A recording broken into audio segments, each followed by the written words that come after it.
Hai guys, perkenalkan nama saya Muhammad Faizul Anwar.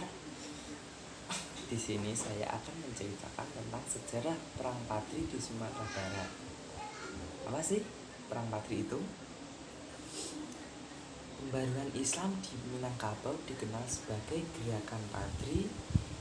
Ini dimulai setelah kepulangannya 3 orang haji dari Mekah pada tahun 1803, yaitu Haji Miskin, Haji Sumanik, dan Haji Piambang. Perang Padri adalah pertentangan yang terjadi pada awal abad ke-19 antara kaum adat dengan kaum Padri di Sumatera Barat. Pertentangan ini berawal dari perbedaan pandangan dalam praktek keagamaan, yaitu di mana kaum Padri menganggap bahwa kaum adat menjalankan penyimpangan agama Islam seperti dalam halnya sambung ayam. Perang Padri sendiri terbagi menjadi 2 periode.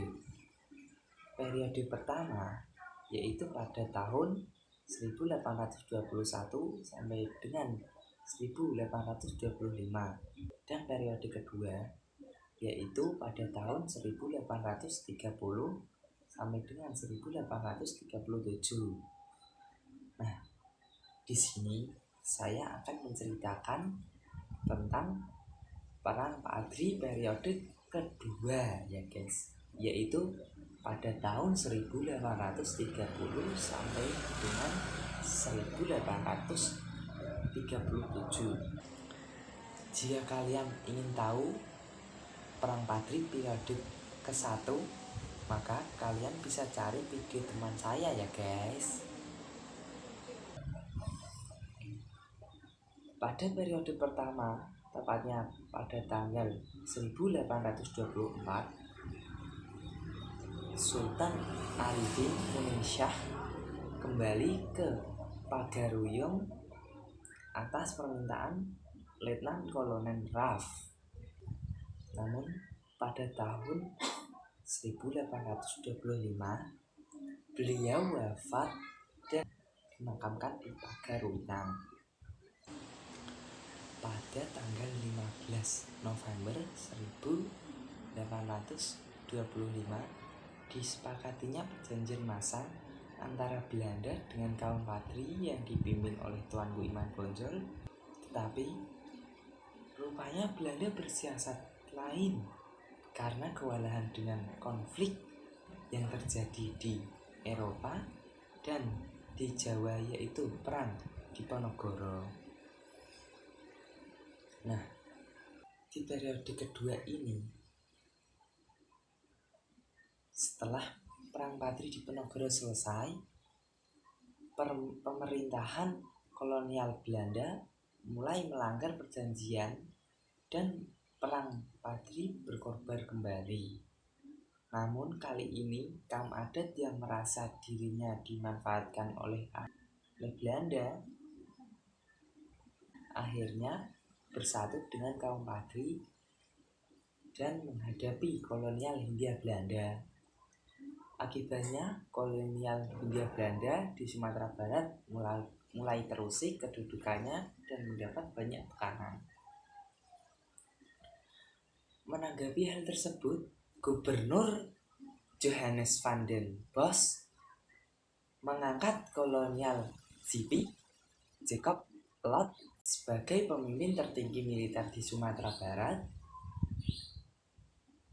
dan salah satu tugas utamanya adalah menghalangi perluasan kekuasaan oleh kaum Padri. Kolonial Belanda pun kian menggencarkan serangannya lantaran bantuan pasukan dari Jawa mulai berdatangan. Dan pada akhir tahun 1834, kolonial Belanda memusatkan kekuatannya untuk menguasai Bonjol. Kolonial Belanda akhirnya mulai menguasai sebagian daerah dan menutup jalan penghubung ke daerah lain. Ini menyulitkan kaum Padri hingga akhirnya terkepung. 1 tahun setelahnya, Benteng Bonjol diserang meriam oleh kolonial Belanda, tetapi hal ini tidak menghentikan peperangan. Hingga akhir tahun 1836, setelah menambah pasukan dalam mengepung benteng di Bonjol hampir 6 bulan lamanya, Tuanku Imam Bonjol akhirnya menyerah kepada Belanda pada Oktober 1837. Namun penyerahannya itu diiringi dengan kesepakatan bahwa anaknya yang ikut bertempur selama ini, yaitu Nak Ali Sultan Caniago, diangkat menjadi pejabat kolonial Belanda. Lalu Tuanku Imam Bonjol, beliau diasingkan ke Cianjur, Jawa Barat, kemudian dipindahkan ke Ambon, dan akhirnya ke Lota Minahasa.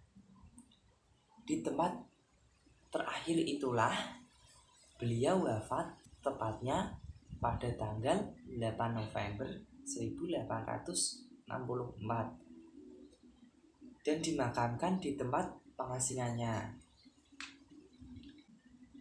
Beliau juga sempat menuliskan autobiografi yang dinamakan Naskah Tuanku Imam Bonjol, yang berisikan tentang penyesalan atas kekejamannya dalam perang Padri.